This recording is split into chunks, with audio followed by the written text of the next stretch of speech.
I love the narrator this episode. Just in such a passive-aggressive bully tone, she says, "Despite being called a whale, Tristan is in a good mood this morning." Despite being called a whale on the retreat, Tristan is feeling positive going into tonight's commitment ceremony. Alright, Married at First Sight, Week 6 recap. Let's go. Now, I do just want to talk about Week 5 really briefly. Basically, the only highlights of Week 5 were as follows. 1, Ben gets told to work on the relationship with Ali, so his response to this is to completely abandon the relationship, come back 2 or 3 days later, and return with one of the worst original songs I've ever heard. Writing her a song. I've been unaware of my f***ed-up behaviors until you pointed them out on the... This guy pulls out a guitar and literally starts going like, "I apologize for my fucked up behavior." Music for me is excellent therapy. It's one way I get out my feelings or my thoughts through melody, through music. It's very emotive. So I've been unaware of f***ed-up behaviors. When you get the mirror held up to you and you go, okay, everyone else is seeing that, but is that really who I am? I'm just like, whoa. So that was heavy. So that was the lyrics. So all these were just thoughts on what you said on the couch. So bad, I don't know what he was thinking. Sitting through that performance of a Ben original was just an absolute nightmare. Genuinely perplexing. He's either a plant from the show or he's genuinely just like a weird dude. Like, I don't know what that was. Bit that really stood out, like I was unaware of I think even that song said one of my behaviours until you pointed me out the couch. Thank you for communicating. But then he follows up that awful song with a list of things that he doesn't like about Ali. Now, these things range from things she can't change, such as the fact that there's an age gap, to things that just feel really mean and like bullyish, like the fact that she wears makeup. A list of things that you didn't like about me. The first thing you said on that list was about me wearing makeup. Oh no. Hang on.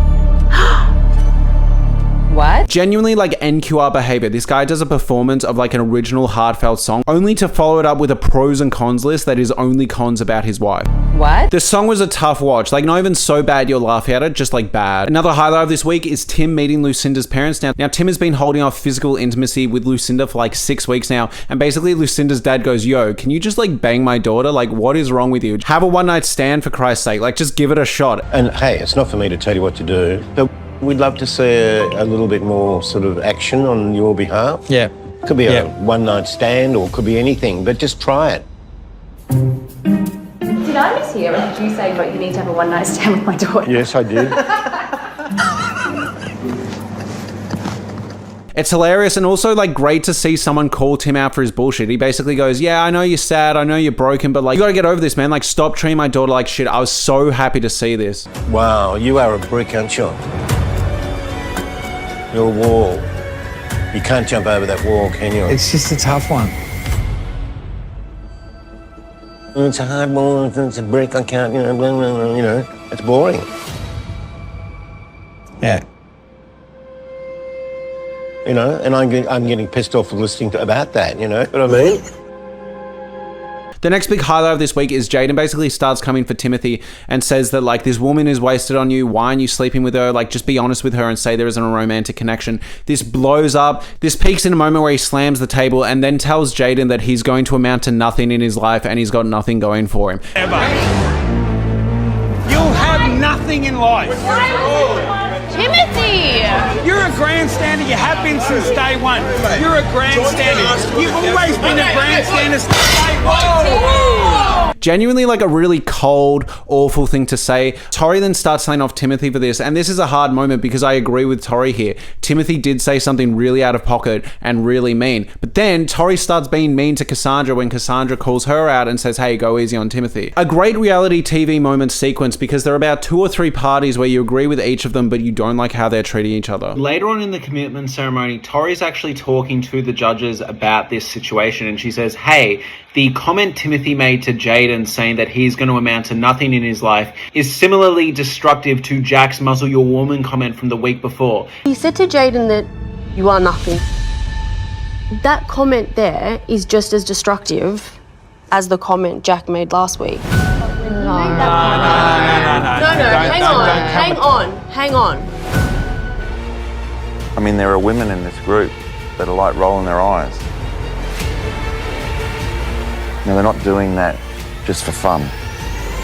Now, everyone pushes back and gives her shit and says, no way, but I actually have to come in here and disagree. Now, yes, was the muzzle your woman comment absolutely gross, degrading, sexist? Absolutely. And yes, Tori's intentions here feel a bit weird because it feels like she's only taking this moral high ground to defend Jack retroactively. However, on a personal level, I just feel like personally, if someone made a generally sexist comment to me, I'd have an easier time laughing it off and going, that's just them, than something really personally loaded. If someone came up to me and said, oh, you're just a cash cow for women, or oh my God, you've got small dick energy, I'd probably have an easier time laughing that off than if someone came up to me and went, oh, you're just a silly YouTuber, you're not going anywhere. I'd be like, ouch, you know? It gave me some pause because I actually thought it was worth talking about, and I thought the fact that she got shut down on calling out behavior that was actually really gross, and a really gross thing of Tim to say. I actually thought it was a bit unfair, and I thought Tori was on the right track here. With all that said and done, the couples go on a couples retreat, and it would go about as well as you expect a Married at First Sight couples retreat to go. So basically not at all. So there are a few big arcs from this week. First off, the gays are fighting. Michael and Steven are at odds because Steven basically like hung out with a hairdresser and was flirting in front of Michael with this hairdresser. So then Michael comes back and confronts him and says, yo, you were flirting in front of me. On top of that, you started texting this guy after we left. Like, what the fuck is going on? And instead of Steven just being like, yeah, that was really shitty of me, and approaching this in a mature manner, he goes, hey, actually, no, like I felt a connection with this guy and I don't feel a connection with you. So, if anything, it was a good thing and this relationship isn't right. Because I had a 30-second conversation with someone and I felt it was so much easier to get flirty with them than I did with you after knowing you for 2.5 weeks. I'm going to say something like a bit controversial here, but I don't think there's anything wrong with Steven having this moment of, oh my God, I'm connecting with other people so easily and I can't connect with my husband. That's actually okay, and it's a really unfortunate position to be in, but the way he handles it and presents it and basically approaches this incredibly hurtful and delicate subject matter is just a train wreck. He comes off so indifferent to Michael's feelings and just goes, yep, well, I mean, it was a learning experience and that's what I needed to know, that this relationship's not working. It's so fucking cold and brutal. I love that the whole time Michael and Steven are arguing, Michael's got this meme shirt with like a cat crying on it. Amazing. But yeah, I think if the situation was as simple as Steven had a moment where he had a spark with someone and realized that's what he's missing in the relationship, sure. But he followed that up by like having an emotional affair and texting this guy in front of Michael. And on top of that, he just had no ability to be delicate or approach this lightly at all and just went, I'm out, I'm done. They're completely at odds and the relationship is basically over from this moment. But sometimes you have to keep your head held high, so... No. Interestingly enough though, this is then brought up on the group. Sarah then basically tries to give her opinion, and it's similar to what I was saying before, where Sarah goes, oh, like maybe he's been trying and the spark just isn't there. And then Michael just like has this total outburst at Sarah where he just keeps going and going and going. And it eventually starts taking really cheap shots at Sarah where he tells her to shut up and describes her as shallow. And this is really fucking bad. He has not tried for 3 weeks. Can you just relax? No, I'm not going to relax. I'm annoyed right now. You're worried about your own relationship. Are you serious, Michael? I'm serious. Yeah, because you're hurt, and I get I'm that. Serious. But I'm stop lashing off. out at people. No, because you're making no sense to me because No. you're shallow. Why are you being like this to me?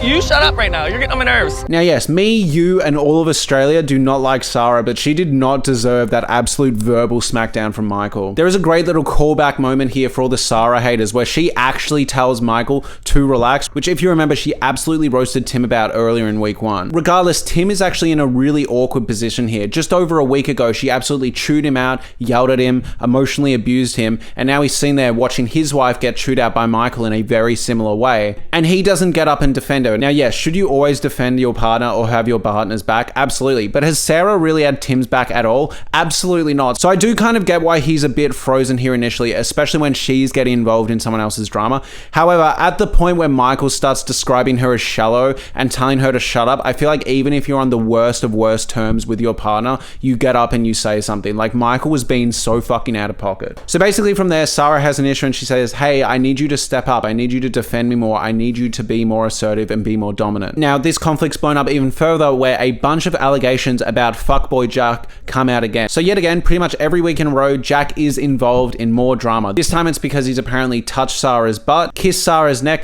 and on top of that, when Tristan and Timothy were at the pool, the two most noticeably out of shape guys on the show, Jack decided to say in front of the group, oh look, the whales are out. Which, look, Which, look, it isn't funny. All right, it is not. Now look, that is not funny. Stop laughing. Like, it's not funny. It's not funny at all. It's despicable. And it definitely doesn't get a laugh at me every single time the narrator quotes it or recites this event. You had the audacity to walk in and go, oh, what are the whales here today? It's a joke. Whales insinuates fat. Jack, if you call me a whale, my God, it's not okay. Did you say that? I did, but not in no context. You did? What's the context? But yes, basically the girlies are teaming up and building a case to basically slam dunk Jack in front of the group on the couples retreat. And in the build up to this, Sarah is saying to Tim, hey, I want you to stick up for me. I want you to be mad about the fact that he's kissed my neck and slapped my butt. And Tim's like, all right, okay. Tim actually does start chewing Jack out and goes, hey, that's not on. I thought we were friends. Stop hitting on my wife. Don't do that. Totally out of pocket. Tim does a pretty good job. And you know what? I'm proud of Tim because not only does he stick up for his wife and stick up for himself, but he does it in a way that doesn't sabotage his character. He doesn't start screaming or yelling or being gross or toxic or abusive. He handles confrontation in his own Tim way, and it's really, really good to see. Timothy starts arcing up at Jack and goes off about the whale comment. And look, you know what? I just have to say it. Total Timothy redemption arc on the trip away. I don't know what is in the water. I don't know what changed, but Timothy on the couples retreat was awesome. He connected with Lucinda. He got vulnerable. He opened up to her about the loss of his family, and now he's sticking up for Tristan, which, yes, like Tristan gives me the shits and Timothy gives me the shits, but it's really good to see here. Timothy goes off and Jack says, how the fuck are you a personal trainer if you're gonna like body shame people like that? The whole group really starts laying in on Jack. Jack just cops it from all angles. He goes, oh, I was saying that about Ridge as a joke, and Ridge goes, nah mate, you're on your own. It's great. It's great content. It's awesome to see. And finally, Tori actually cracks the shits with Jack. She finally gets up after hearing him try and defend and rationalize and explain these comments, and she finally gets up and she's like, I'm done. I've had enough of this shit. Jack then tries to soothe it over. You get more of his like coercive control tactics where he's really trying to like brainwash her, and she's actually not taking the bait. She's like, nah, I'm not happy. I can't keep doing this. Stop putting me through this shit. But then we get the highlight of the couples retreat. So basically in the background this whole time, Eden, Jaden's boyfriend, aka the guy that fucked his girlfriend's best friend in front of her, she's struggling with something, all right? She's sitting there. She's like, there's a secret. The group's gonna hate me. I'm gonna fuck up a friendship. But if I don't, Jaden's gonna hate me. And basically her secret is Sarah messaged her basically asking for hot clothes or a sexy outfit because she's going to visit her ex. And she's told Timothy that she's actually just dog sitting for a friend, when in reality, she's meeting up with her ex. I'd written to her, where are you going for dinner? And when I opened it, she said, I'm seeing my ex-boyfriend. Who is it? It's Sarah.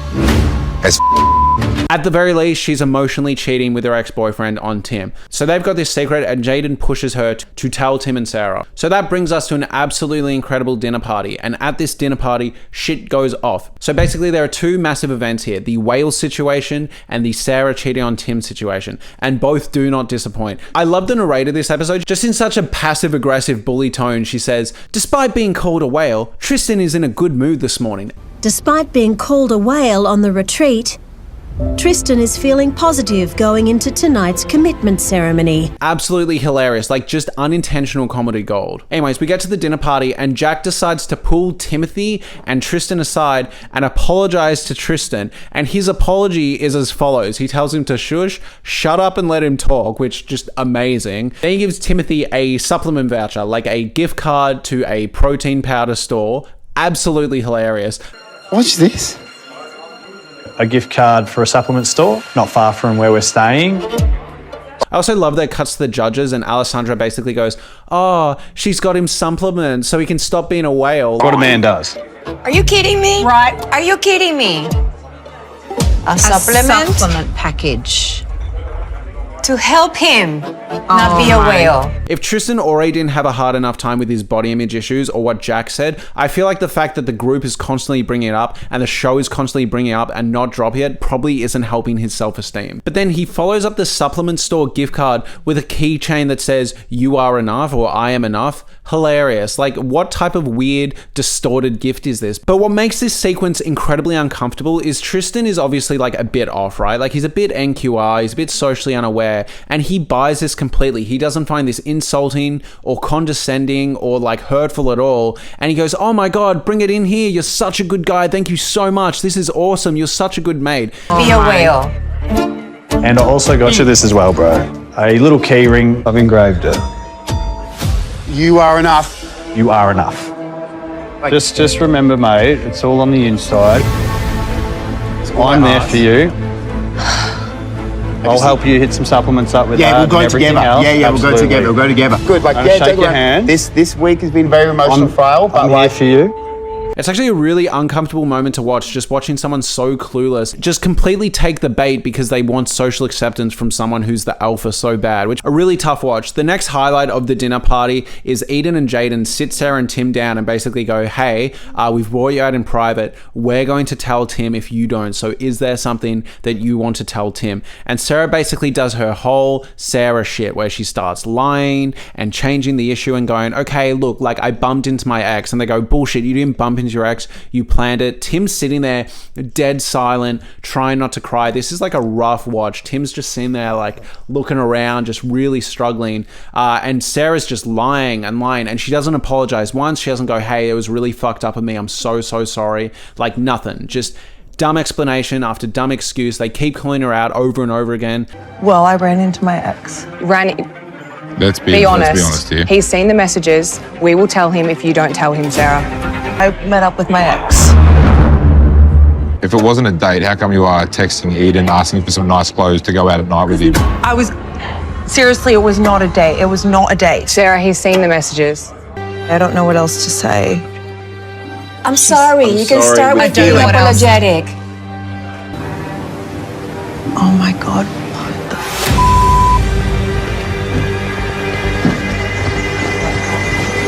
Tim goes back to the table and basically talks about the fact that she never wanted to go on dates makes sense. The fact that she didn't want him to go through the phone makes sense. Basically validating everything that fans have been saying from week one. And by the way, did I not say in the week one episode that her saying like, I know what it's like to still be in love with an ex was total projection? I knew there was something off about Sarah. I did not like her from the jump. I knew there was just a totally combative, like, I'm the best, everyone else is the problem mentality. And it was shown in that little like, oh my God, I can't believe you expect me to pay for a date mentality she had in episode 1. Tim leaves the table because it's all too much for him. Sarah then comes to the table and just has a complete like meltdown, starts screaming at everyone. She starts getting questioned about having sex with the ex. They basically say, wait, she outlines to the table that she was only seeing her ex as a friend because he's been in a 6-year relationship, to which someone says, wait, but didn't you have sex with him a month before the experiment? She starts bullshitting and going, oh, well, actually they're on and off. You literally see her change the narrative at any chance she gets just to like defend herself. Why did you request the whole weekend off when you knew your ex would be here in town? I actually had a few things to do on the weekend. Friday night, I actually told my friend that I would puppy sit for her overnight because she was going like... Literally wrote to me, and Jaden has seen it.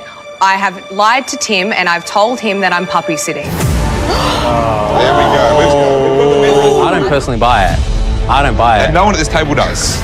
She's just a liar.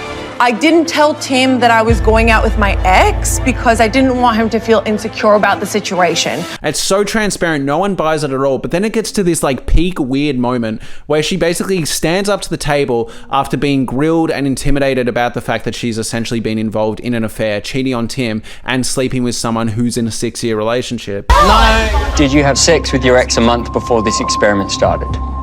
A month before it started. Yes. Your ex has a partner, No, yes? they just broke up. She's getting caught out. Wow, yeah. They just broke up. And she gets up to the table and goes, hands up, show of hands, who at this table has ever cheated on a partner? Raise your fucking hand. It's so strange. And obviously, like, no one raises their hand and goes, you're on your own, sis. Like, it's so fucking weird. Have you ever cheated on a partner? Tell me off. She did what she did. You said it's questioning my morals. He's cheated on me. It's on the weekend. Right. Okay, guys, can I just say, you guys are questioning my morals and my character, but how many of you at this table have cheated on a partner? Raise your hand. Never. Zero, nada. Never. I feel like she genuinely had a I girl boss too close to the sun moment. Like, she really thought that a bunch of people were going to be like, I'm flawed too, I'm broken too, we're all just God's children, babe, trying to change and grow. But like, no, obviously no one takes the bait. She looks like a fucking idiot. She storms off, starts yelling at the cameras. Incredible. Now, the aftermath of all this is the commitment ceremony. Lucinda and Tim stay together, obviously. Jack gets absolutely roasted for the whale comment, as well as all the neck touching and everything else. Jack is always roasted every single week. So Tim and Sarah, Tim says leave, Sarah says stay, and then gives the most uncomfortable forced hug on reality TV ever. The whole room is genuinely seen there like, oh, yikes, oh. Tim's sitting there on the receiving end of that hug looking like a Vietnam War vet, like it's really uncomfortable. And then a surprising big moment of the commitment ceremony is Cassandra actually says leave to Tristan, which I said would be a concern in earlier weeks when he talked about the idea that he hates himself. But basically she said she's not getting any intimacy, she's not getting any affection. I agree with her decision here. As sad as it is for Tristan, he really needs to grow. And on top of that, that outburst he had on Cassandra a few weeks ago was really, really ugly. Unfortunately though, Tristan has said stay, so this puts Cassandra in like a really, really awkward position. A few things I missed I just want to touch on briefly. One, Ben and Ali have left the relationship. Ben says leave, a very reluctant leave, but a leave nonetheless, and Ali basically says, get me the fuck out of here, this guy is weird and psycho, and he wrote a list of things he doesn't like about me, why would I want to be with him? And the other thing I want to bring up, just because I find so much humor in it, is the narrator and the way they describe this whale incident, and it's this like passive aggressive, like accidentally insulting way that the narrator talks. They also did it with ex-virgin Matt. Now, I don't know if you remember, but in an earlier season of Married at First Sight, there was a guy that was a virgin, right? Like, he hadn't had sex before. I think the point was he was quite attractive, and I think he was like pushing 30. With the reception almost over, Matthew's thoughts have also turned to the wedding night. He's anxious because he still hasn't decided whether to share his most intimate secret with his new bride. I'm still of two minds to open up and tell Lauren, you know, that I'm still a virgin. And he hadn't had sex before. So the whole season, the narrator would describe him as Virgin Matt. So there were appropriate circumstances where this came up, right? Like, it would be like, Virgin Matt is nervous about intimacy week. Sure, absolutely fine. But then other times it would be like, Virgin Matt is adding oat milk to his coffee this morning. Like, shit like that. You're like, why on earth does him not having sex have anything to do with his current activity? And then peak Married at First Sight comedy gold was when he finally like loses his V card, right? And claps some cheeks. Instead of just being referred to as Matt, they start referring to him as ex-virgin. They start referring to him as ex-virgin Matt. One of the biggest storylines, and there's plenty of them, frankly, on Married at First Sight, but one of the biggest this year has been that of 29-year-old Matt, who lost his virginity while on the show. Yeah, he did, Teb. However, things quickly turned sour with Lauren and Matt becoming the first couple to actually leave the show. You know, sometimes it would be relevant. He would like enter the room and they'd be like, ex-virgin Matt is struggling to talk to Lauren about his sexual kinks. Sure, absolutely fine. Other times it'd be like, ex-virgin Matt is going for a walk to clear his head. It's like, why the fuck are we roasting Matt? Every single time they mention his virginity status, it got a really good laugh out of me. I'm reminded of this in the way that the narration handled the whale comment, like just countless times, like, Tristan is doing okay despite being called a whale. Jack is being grilled on the couch for comparing two contestants to whales. Peak Married at First Sight. Tune in for next week as I'll have another recap on the way. Thank you so much for watching.